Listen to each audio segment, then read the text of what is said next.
evening. We are back. Let me get my little setup here. I'm not as fast as I used to be. Bam.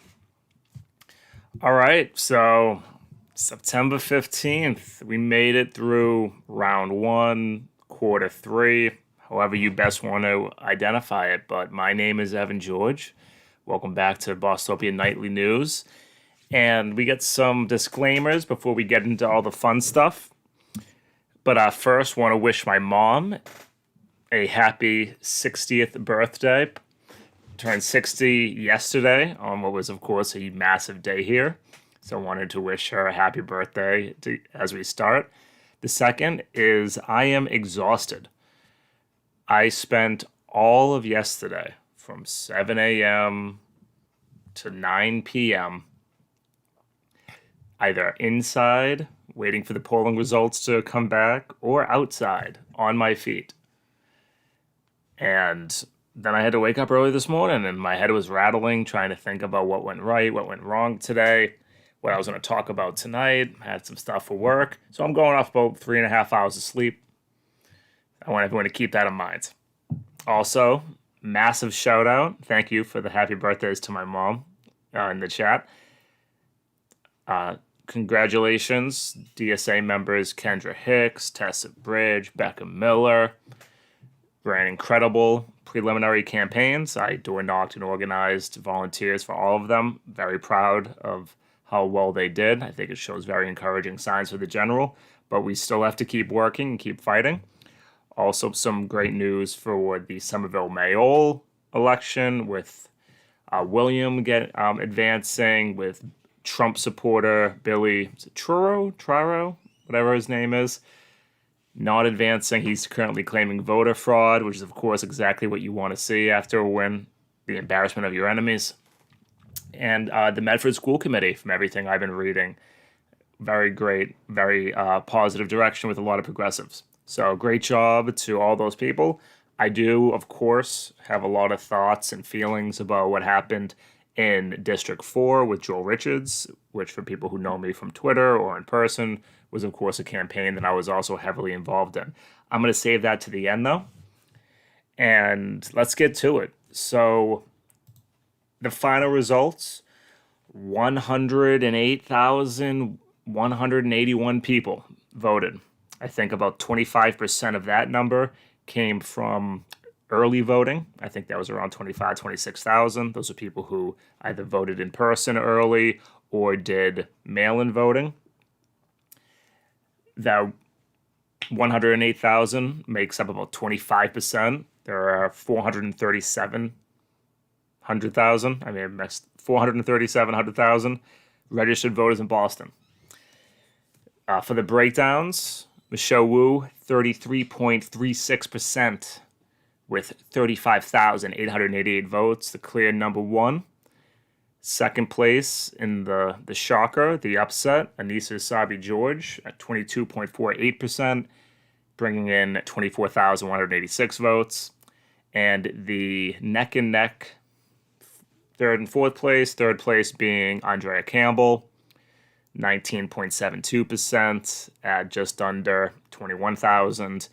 And Kim Janey, the disaster, a collapse of a campaign and a candidate, and I'm going to get to that in a little bit, with 19.47%, 20,946 as the total number. And there are three big segments of how we're going to talk about what happened before I give you my thoughts and predictions about what this dynamic makes for the general matchup. And the first being was that turnout was low.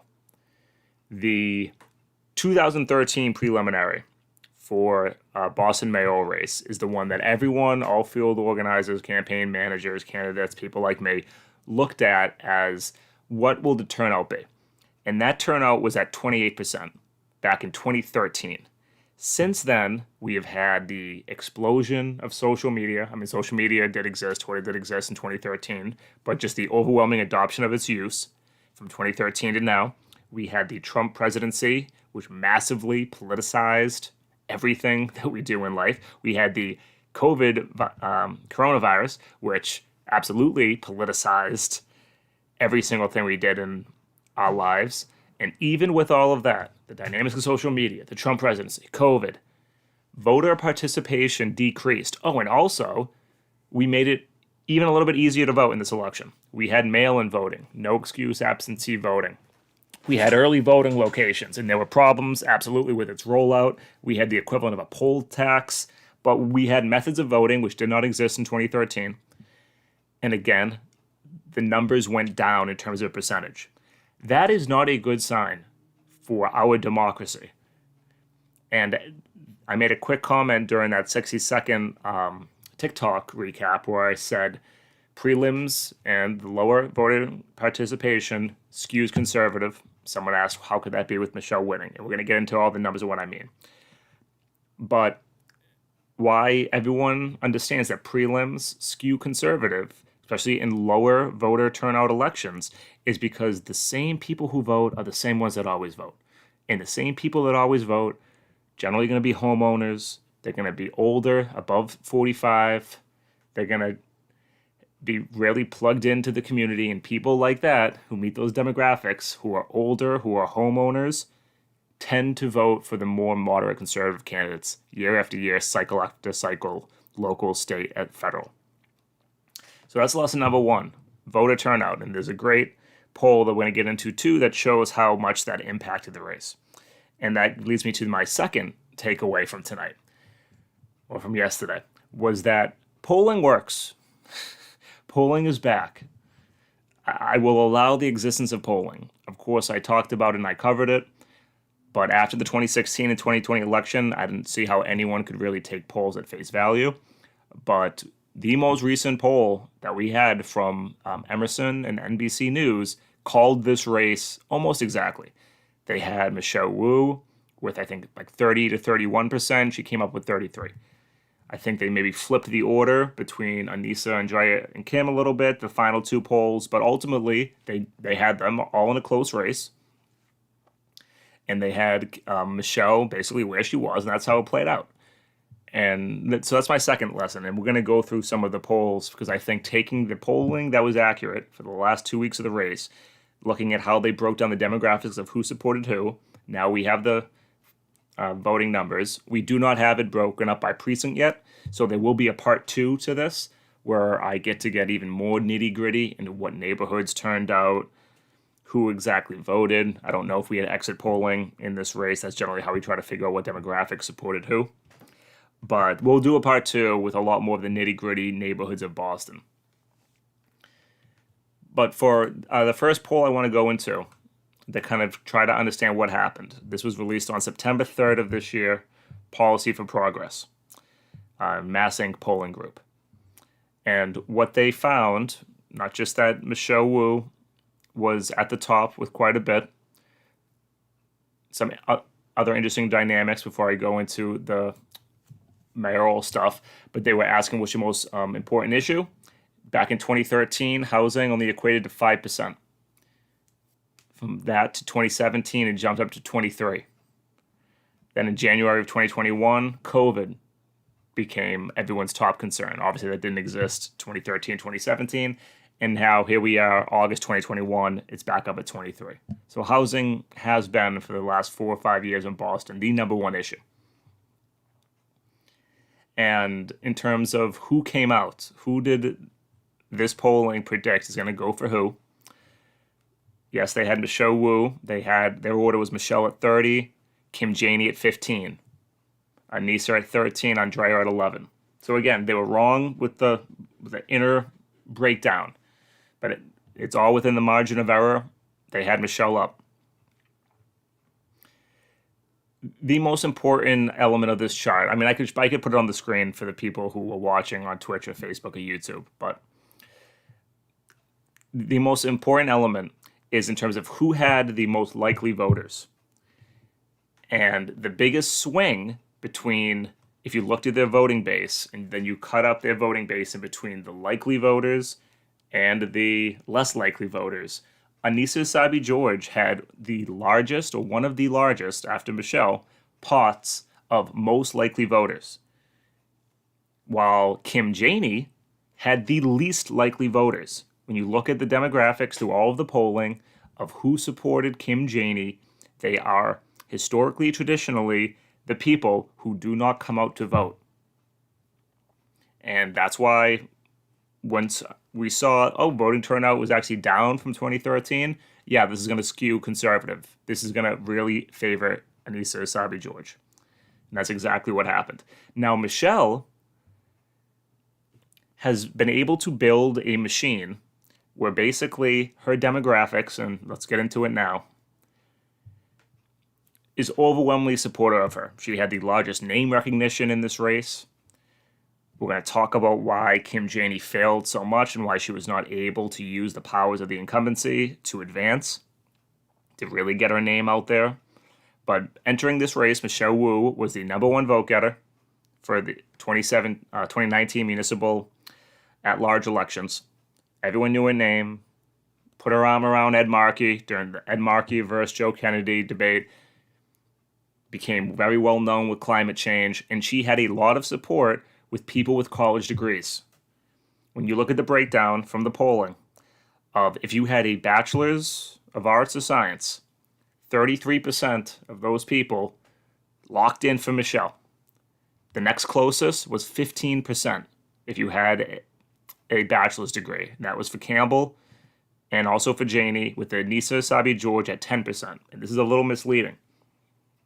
And what I mean by that is you really need to look at education in two different camps, because there are a lot of people, the older, more conservative homeowners, who never got a college degree because they didn't need to. I'm thinking on my parents and probably some of your parents and your grandparents. Getting a college degree was not a necessary element of securing a middle-class lifestyle. And so while Anissa Essabi George, only 10% of people with a bachelor's degree, only 10% with an advanced degree, ended up supporting her, that's because her base is that older homeowners. They're the city workers. There's a reason the nurses union, the firefighters union endorsed her. I mean, mostly because of internal politics, but still, there's a reason why the overwhelming amount of cops support her, while there's currently a PAC going on that featured William Gross, former Boston police commissioner. So she has that demographic. However, if you were to look at the demographics of people with degrees who support Janey, they are also in the categories that are least likely to turn out. And they're probably a little bit younger. In advanced degrees, same thing. Michelle Wu at 31%. I think this second, maybe most important element of who turned out to vote, again, just going off this poll that was pretty accurate, that was released 2 weeks ago. The age breakdown, Michelle Wu, she has strong numbers across the board because she just has overwhelmingly the most support, again, because she has the most name recognition. She's been building a political machine. She's been part of the progressive movement for at least the last 4 years now. Her largest demographic was that 30 to 44 at 37%. Next closest was Andrea Campbell at 15. It wasn't really until you got to the 45 to 59, the 45 to 59 and the 60 plus, that Anissa Essabi George had the second most numbers. If you look at 60 plus, Andrea Campbell only had 6%. Kim Janey, 18. Anissa Essabi George, 17. She's right there neck and neck. 45 to 59. Anissa Essabi George at 18%. Kim Janey at 16%. Again, the older homeowners are the ones who ended up turning out. And then finally, looking at it in the racial breakdown. Michelle Wu for white voters, 31% supported. Campbell, 10%. Janey, 15%. Anissa Essabi George, 19%.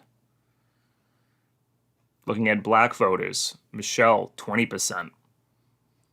Kim Janey ahead of her at 23%. Campbell at 18%. Anissa Essabi George all the way down at 4%. And that's going to be huge in this election. I think that's what this election, not getting ahead of myself, but that's, I think, is what's going to determine this election is, do the voters of Mattapan, Roxbury, Roslindale, Dorchester, do they continue to I'll say shun, I'll say vote against Michelle Wu, or because these are communities that very much hate Anissa Sabi George, will they finally become Wu voters and support Michelle over Anissa? I think that's going to be the big question and what the general is going to rely on. But ultimately, again, using this poll to try to figure out who came out, looking at the poll numbers we have before we get into the precinct levels where we get to see if I'm right or not, older, whiter than the city. I mean, that's almost a given once you're talking about voting. But for Boston, the older, whiter population came out. Michelle Wu has strong numbers across the board, so she was able to carry basically all demographics by almost a 2-to-1 margin. But the more important thing for an analytical to try to look at it is, why did Anissa beat Janey? Why did that dynamic happen? And that's because the electorate was older and whiter. And those are two things that Anissa had in her pocket that hurt Kim Janey. And finally, the Emerson poll. Because if anything were to say that the Emerson, that polling is back, it was this poll. Because this had it almost exactly right. It had it exactly right, almost. They had Michelle Wu at 30%. They had Anissa Sabi George winning. They have had her winning since August. It's the only poll that has. Both when they did this poll in August and September, they had Anissa at 18. They had Campbell at 17, Janey at 16. So they called it. So congrats to Emerson and 7 News. And their demographics of who supports who, along racial lines, along age lines, are very similar to what we just discussed, so I don't need to beat it over the head. Wu, very popular with younger voters, but younger voters don't turn out to vote. Who does? Everyone above 45. That was still in Wu's camp, and that more than supported Anissa Sabi George. 28% versus... Actually, according to this, voters aged 45 to 64, 28% for Anissa, 22% for Michelle, 17% for Campbell, 14% for Janey. Older voters did not support Kim Janey. Preliminary elections are decided by the people who always come out to vote. Who always comes out to vote? Older voters. Also along racial lines. Janey was leading amongst all black voters at 32%. Campbell 24%, Michelle 15%. This doesn't even tell us Anissa. But it was older, whiter voters who came out. Still waiting on the final precinct levels to really confirm, but considering how accurate these pollings are, I don't have any reason to believe otherwise. And now that gets us to the third element. We have low voter turnout. You can listen to polls again, at least for local elections, is Janey's collapse. I know this is the fun part. I see some questions in the chat. Let me ask. Is Arlington a part of this election? No, it isn't. Arlington is not part of Boston, but this election has implications for a whole greater Boston area, if which Arlington is a part. Okay, so I guess somebody answered it in the chat. Thank you. Or you could come follow me on Twitch and Facebook, so I can see it a little bit easier. But anyway, the Kim Janey collapse. What happened? Now, Kim Janey in April announced that she was going to be running for mayor. I said in April that the moment Kim Janey announced, she was the front runner. The reason for that, the reason a lot of people expected that to happen, is because looking at, this was back in 1993, Tom Menino, a similar dynamic. Clinton appointed, how was the guy's name? I think I have it written down. Flynn as an ambassador. Menino was the city council president, became acting mayor, and he was able to leverage that into a victory. Because as an incumbent, you have a massive advantage. Massachusetts has the least competitive elections in the country because of how powerful and entrenched incumbency is. And Kim Janey's failure to use that is shocking. And it points to a lot of larger problems with her as a candidate and how her campaign was run. So we're going to get into it. But I think the best way to look at what happened with Kim Janey is to separate it from April, when she announced that she'd be running for mayor officially, to June, and then from that end of June until yesterday. Because I think if you could, it's going to be a little chart, a little mountain peak. Because Kim Janey and Andrea Campbell were, again, district level city councilors. They've only ever run elections within their own neighborhoods of Boston. Michelle Wu and Anissa Sabi George were at-large councilors, which here in Boston means you're going to be elected by everyone. They have been spending years, cycle after cycle, building a citywide infrastructure. But the moment Kim Janey became acting mayor, she now has that platform. She's able to get her name out there. She's able to do projects in the community. She's able to do favors for people. And her inability to leverage that into more support is shocking. But from April to June, and now here's another poll to try to figure out maybe what the temperature was. And this poll was taken, I think, June 26th. That had Michelle Wu at 23, Kim Janey at 22, and then a drop-off with Anissa Sabi George at 14, Andrea Campbell at 11. And there were quite a few polls around this time that had this segment that had Michelle Wu and Kim Janey as the tier 1, and then Anissa Sabi George and Andrea Campbell battling for tier 2. And because I think from that little momentum from April to June, there were problems. I'm going to get into what they were and a lot of mistakes that she made, but it was still like a honeymoon period. She had a hit on MSNBC nationwide, brought in a whole bunch of money. Boston's first black mayor, Boston's first woman mayor in its history. It was historic. And so she got a bump from that. The incumbency advantage, depending on who you ask, is anywhere from like 30 to 80%. So again, it is shocking that she was not able to leverage this.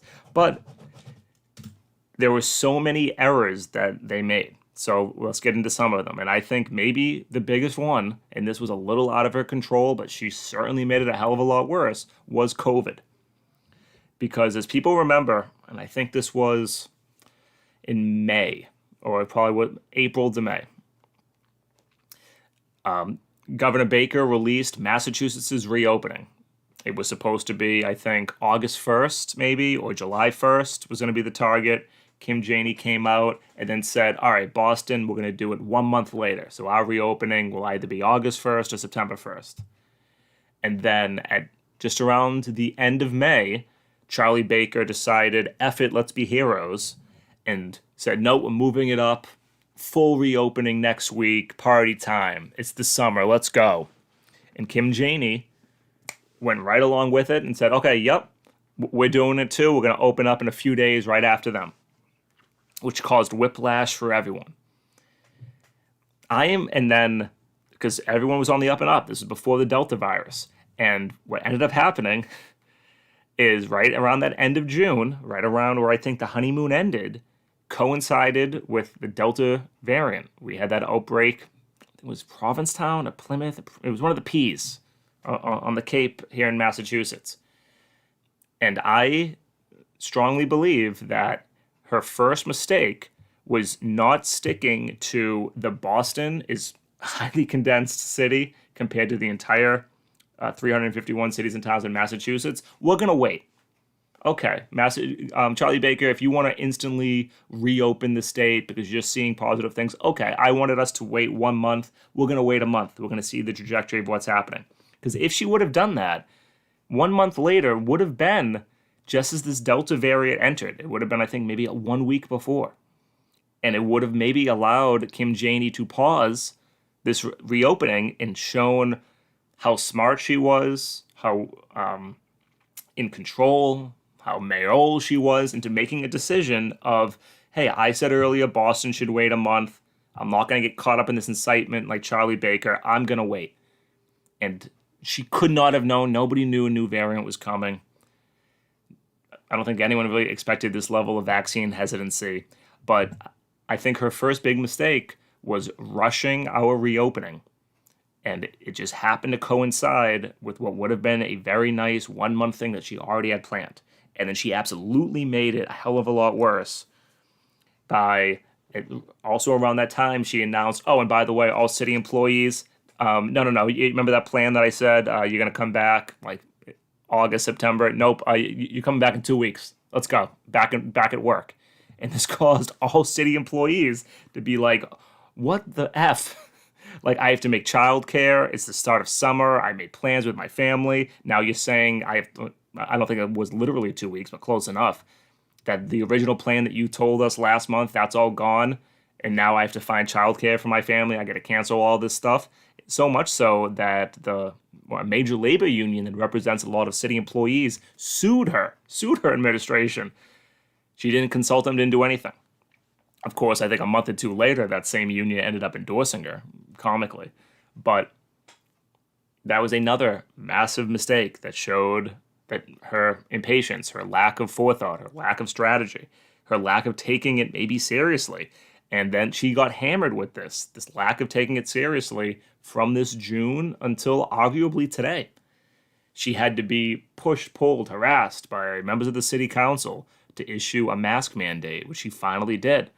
She still has refused to issue any sort of a vaccine mandate. It took her weeks to issue a vaccine mandate for city employees. Still does not have one for restaurants, bars, gyms, clubs, movie theaters. And her just drawing it all out keeps it in the news cycle that she is not handling it well. And this was probably the number one reason why she failed to use the powers of the incumbency correctly, was that she continued to draw out decisions to just get hammered in the press. I remember a journalist calling me about this like a month before she made the decision. I was asked, do I think Kim Janey refusing to reissue a mask or do I think her refusal to do a vaccine mandate is going to hurt her? And I said, well, it is hurting her, and she's going to do it anyway. The writing's on the wall of what's happening with the trajectory of this virus. We know that it's either she makes a decision today or she waits 2 weeks and gets hammered in the press and then she does it, but she's going to do it. It's inevitable. And I was correct. And that was a very common element. And now, one last thing on COVID, though. Again, we still don't have a vaccine mandate for the city. And her slavery comment, when asked about a vaccine passport, her saying that that's the equivalent to slavery. I mean, probably the worst response you could possibly do, of course, got picked up by right-wing media nationwide. Oh, look, Black Mayor is also saying that these vaccine passports are bad. She's equating it for slavery. She's doing the Republicans' job for them. Completely damaging. Showed no ability to, again, articulate and to message how important vaccines are or to understand strategies to combat it. She also said that if we followed a vaccine mandate like New York, then people will be denied going into grocery stores. How are they going to eat? There is no vaccine mandate in the entire country which stops people from going in grocery stores. So it just showed her lack of knowledge. It's either that or she was lying. And I don't know which one's both, that you don't know what you're talking about during a global pandemic, or you're lying. And in terms of drawing things out, I'm a little ahead, but how she handled all the issues with the police. And again, some of this was not her initial fault, but she made it so much worse. When Marty Walsh quickly appointed Dennis White to be Boston Police Commissioner, then the next day, Globe ran an article saying, Dennis White beat his wife. I'm going to keep saying allegedly beat his wife and threatened to kill her in the 90s, was allowed to remain on the force. And then Marty was just like, okay, never mind, you're suspended. Yeah, give me my swearing in for Secretary of Labor. So that fell on her lap. But what did she do? Did she make a clear decision the moment she was in? This person never should have been appointed as the Boston Police Commissioner. It was a rushed process. It took 24 hours for him to do this in a back room with William Gross. No. Dennis White, you're gone. You're not the Boston Police Commissioner. That should have been an immediate decision by the campaign. We're going to have our own process. We're going to do this right. I'm going to bring in people from all over the community. That's how you use the power of the incumbency. Instead, she drew it out for weeks. Will she meet with him? Will she not? All right, they met. What happened? Well, now she's thinking about it. What is she thinking about? And just adding to this cycle. So she's just getting hit in the press for indecision, getting hit from the left, and ultimately makes a decision that everyone is pissed off about. Thank you for whoever sent me roses. I don't know what that is, but I appreciate it. And because I'm a socialist, we love roses here, but thank you. Same with, it's not Dennis White. Oh, give me 1 second. Patrick Rose, the former head of the Boston Police Union, who was I'm going to again keep saying alleged, an alleged known pedophile that the Boston Police Department did an investigation of, found the allegation to be credible. This was back in the 90s again, and did nothing. Kept him on the force. Not only that, they elected him to be the president of the union. And then from April until July, it was this long, drawn-out process of, will you do an internal investigation? Okay, you have an internal investigation. Will you release the report of the internal investigation? I'm going to release some of the report. Why are you releasing some of the report? I'm going to release a little bit more. Why is she releasing all of it? Just drawing shit out week after week, month into month, taking what is, again, supposed to be your honeymoon period. You have the powers of the incumbency, and you are just being indecisive, allowing the press to hammer you when people want to support you. We had the largest civil rights marches in our nation's history just a year ago. Now Boston has its first black mayor. Incredible story. Somebody who's from this community, and just this indecision. And I think this goes to, and this is kind of, I don't know, backroom talk, things I've heard, is that she surrounds herself with yes men. She's, yes woman, or yes non-binary. I'm going to use the expression yes men. And that she does whatever she wants. She says what she wants. She does what she wants. And if you are going to have a successful campaign, you need to have a campaign manager, people on your staff that will tell you when to shut up, that will literally yell at you and say, you do not know what you're talking about. You are going to do this. And just treat you like a child. Because when you are the candidate, you are scared. It is your name out there. You're the one who's getting called names in the press or in social media. You're the one everyone's looking at.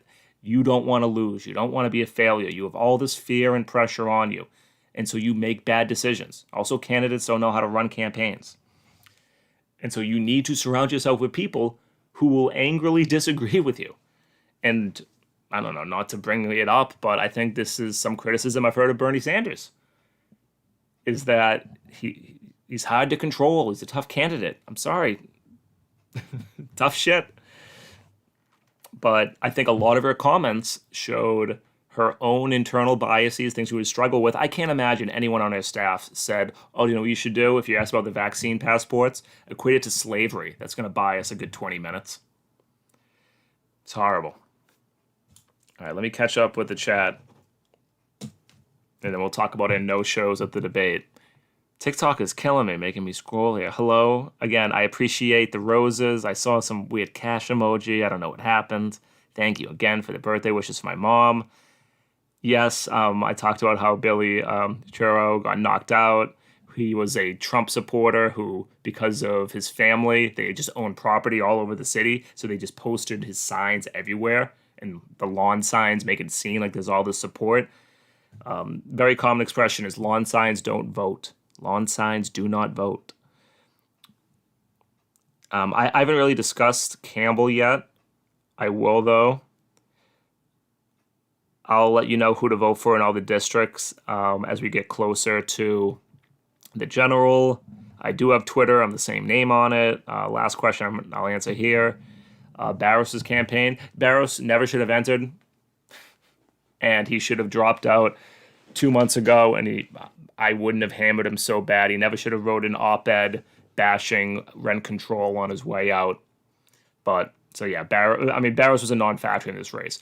If I ran a write-in campaign and I told my friends, vote for me, he would have done 2 to 3% higher than me.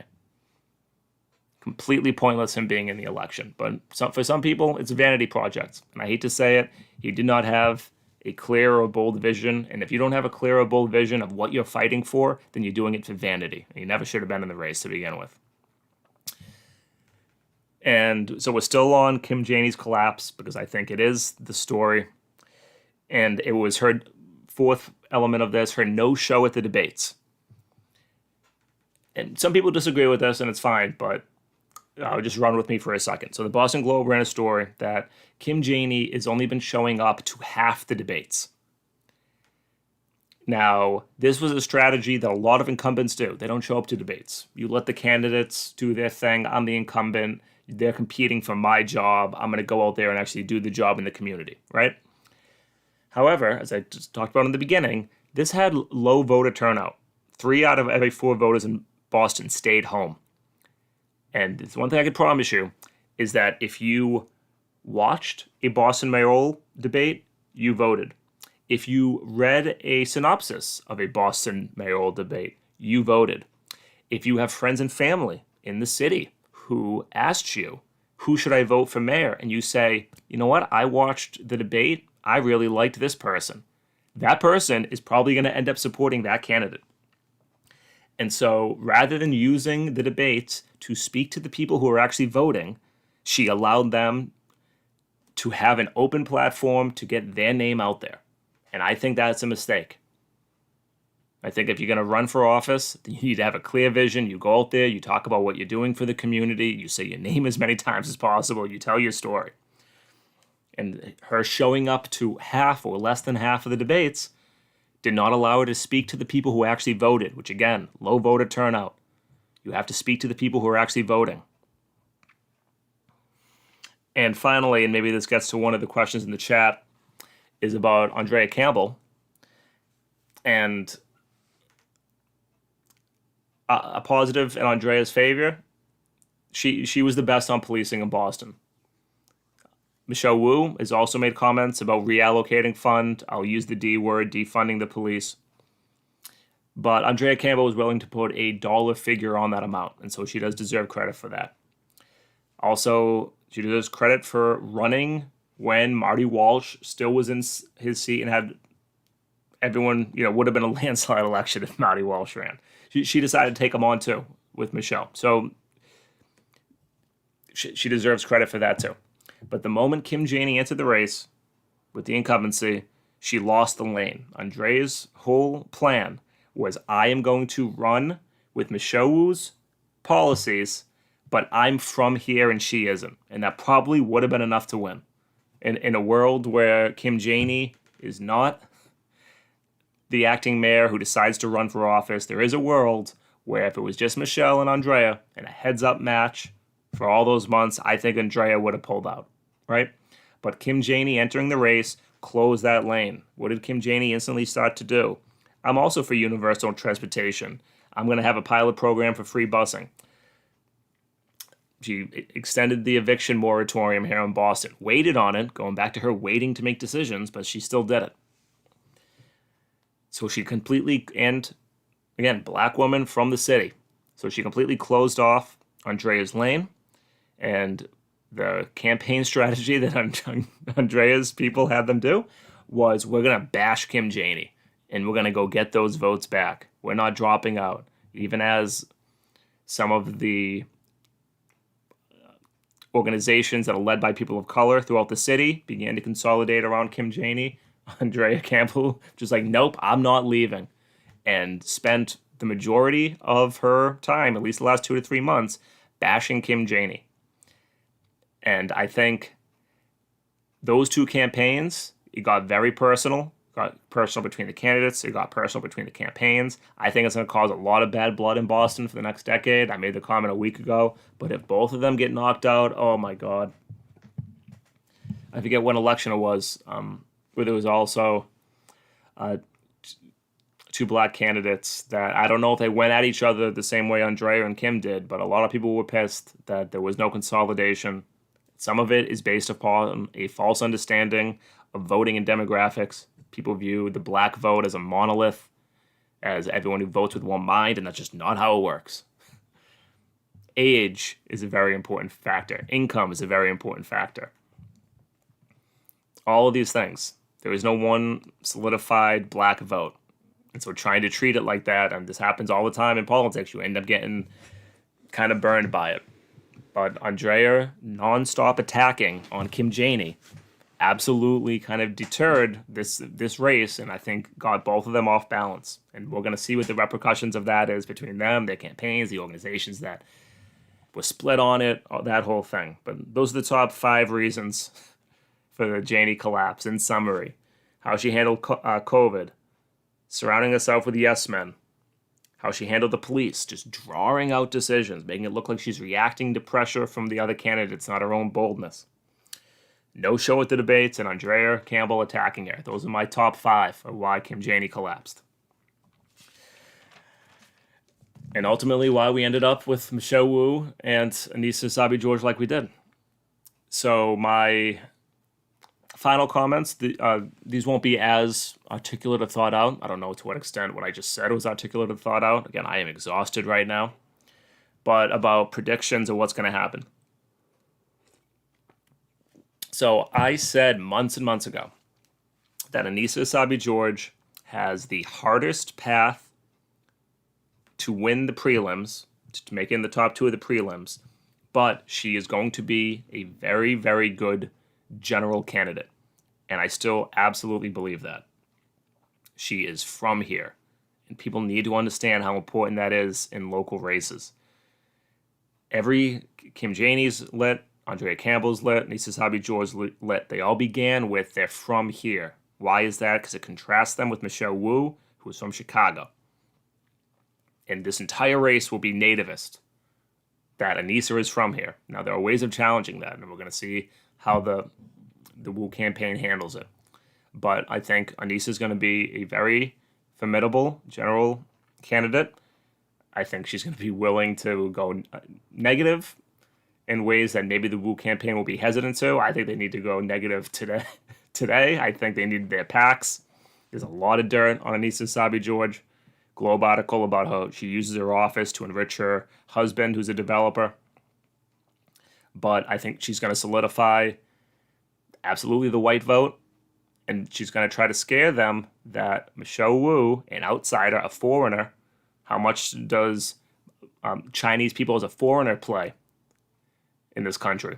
She's going to use that to fear them that Michelle Wu is some crazy radical who's going to try all these politics that is going to end up costing you your home. You're the lucky ones. You got a home. You have equity. Michelle Wu is going to take it for needle exchange programs on mass and Cass.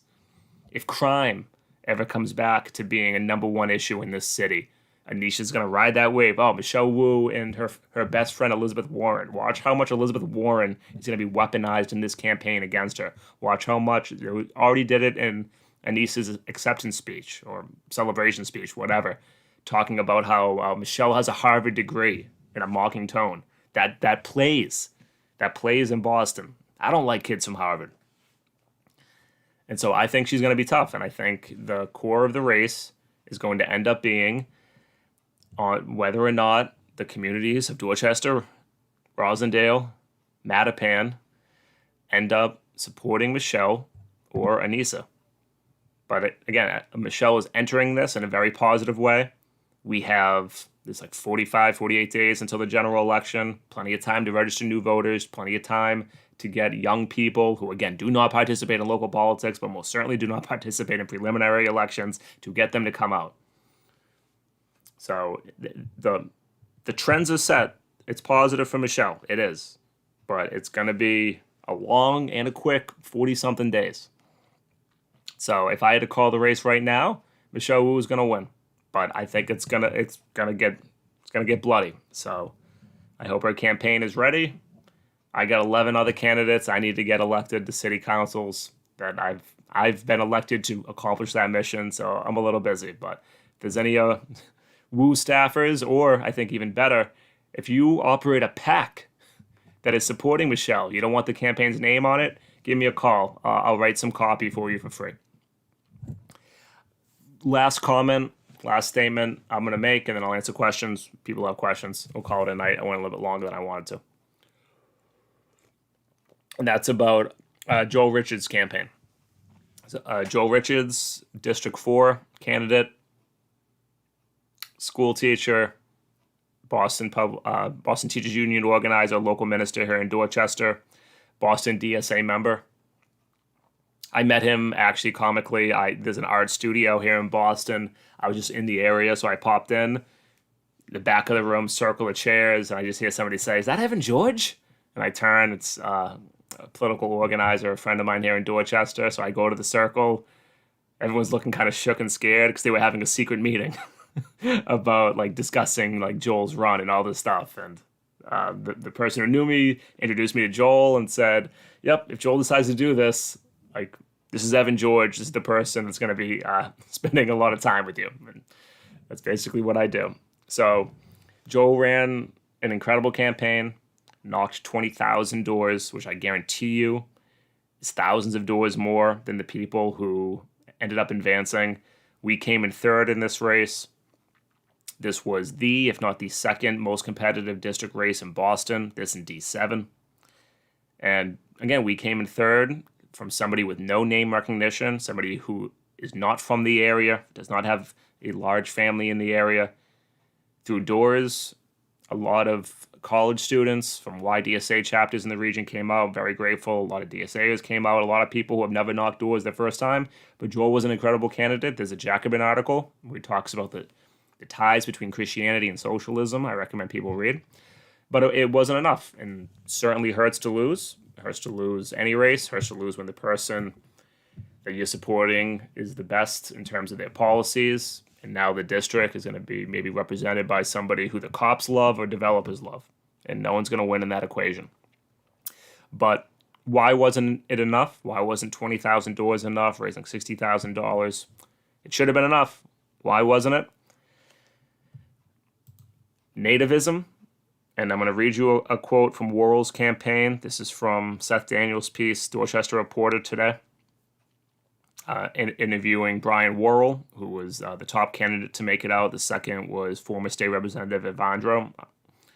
Worrell saying, "This is the neighborhood I was born in, raised in, and where I've lived my entire life. I have a big family here, and it showed." And the number one strategy for how do you win elections is canvassing. It's knocking doors. It's talking to voters. It's getting them out, getting them a plan, selling your candidate, your vision of the city's your candidate's vision of the city's future, making sure those people know how to vote, getting them out to vote, get out the vote. That is what everyone knows to be the number one thing. But do you know what is actually the number one thing? Local relational organizing. Having your cousin call their friends and saying, "This is my cousin's running for office." Having your auntie tell all of her friends, "Oh, my nephew's running for office." Tell your families. Family relational organizing. I'm going to say the quote again. I have a big family here, and it showed. And ultimately, you can have people like me, somebody else who's not from the community, knock on as many doors as possible, have as much strategy as possible. But to overcome being from there with a big family, that interpersonal relationships is a Herculean task. And we were not up to it. But that relational organizing is the biggest thing, because people do not vote on policies. That's not how it works. People don't look at a spreadsheet that says, all right, who supports what issue? Who supports this issue? That's just not how it works. Somebody says, oh, yeah, I grew up the street from him. Oh, yeah, I work alongside his uncle. I was outside the polling location with Worrell's brother, Chris. Great guy, would be an incredible candidate. He knew one of every 4 people who came to vote that day. And it just, like, how do you beat that? How do you beat somebody who talks about growing up in the same middle school? Well, I'm trying to talk about the policies, trying to pitch Joel, he's a teacher, he's a teacher, he's a teacher. How do you beat it when somebody grabs him and says, oh, hey, then I know your cousin. Yeah, we played football together. You just can't beat, it's tough. So, yeah, my final things, again, Joel, incredible candidate. I don't regret a moment. Somebody made the comment last night that this was the first time Boston DSA felt like Boston DSA. I think that's true. Out of those 20,000 doors, I'm sure we knocked, I'm going to say 15,000. And I don't think that is too much of an overstatement. So live to fight another day. The movement continues. I know he's doing well. But yeah. All right, those are my thoughts, people. If this was a longer show, if people want to pay me, I would open up a phone lines right now. I actually have the ability to do it, but I'm exhausted. I'd love to hear other people's thoughts. I'm going to read some comments and questions. So if you have any, now is the quick time. If you even just have a statement, I'll read it out loud. I don't care. People are sending me paper clips. Money gun? I live in Dorchester. John says she also has a dumb ad apologizing for an issue most voters didn't know about. A little uncertain who you're referring to, but that's my fault. Let's see. Linzert says Wu has the policies that touch the most people in the city, transportation, affordable housing. I think that's true, but again, people don't vote on the issues. But in a smaller election, maybe you can get people people who know about it. If housing is historically, I read it earlier, for the last 5 years, the number one issue. There's one thing people know about Michelle is that she cares about housing, transportation, and climate change. What do people think the biggest issues facing Boston are today? Used income as an indicator of wealth, still kind of an aside from the middle class. Yep, I don't have time to break down the wealth versus income, but I understand the point. This is all just about the mayor. Thank you for finding this interesting. You're welcome. Thank you to whoever shared the article about Anissa. Yeah. Let's see. Reading now from, I don't know what platform this is, TNT Supermarket. Hey, Evan, it's David from DSA. Been nice canvassing with you. Thanks for doing what you did. Still an impressive showing in D4 given the circumstances. Absolutely. And David, thank you for canvassing alongside us. We're still canvassing this weekend. We got 11 candidates. I'm not stopping. I've taken 5 days off from the middle of April. That's not 5 weekdays and the weekends. I mean, I've taken 5 individual days off from then. We got 48 days left, so we're not stopping. But, all right, if no other questions, comments, concerns, I appreciate everyone listening. There we go. Yep. Keep supporting Becca. A lot of great candidates. We're going to make sure Jeevan and Quinton make it in for Cambridge. I'm going to break down who everyone should be supporting and ways for people to get involved from TikTok and things. So I want to say, again, happy birthday to my mom again.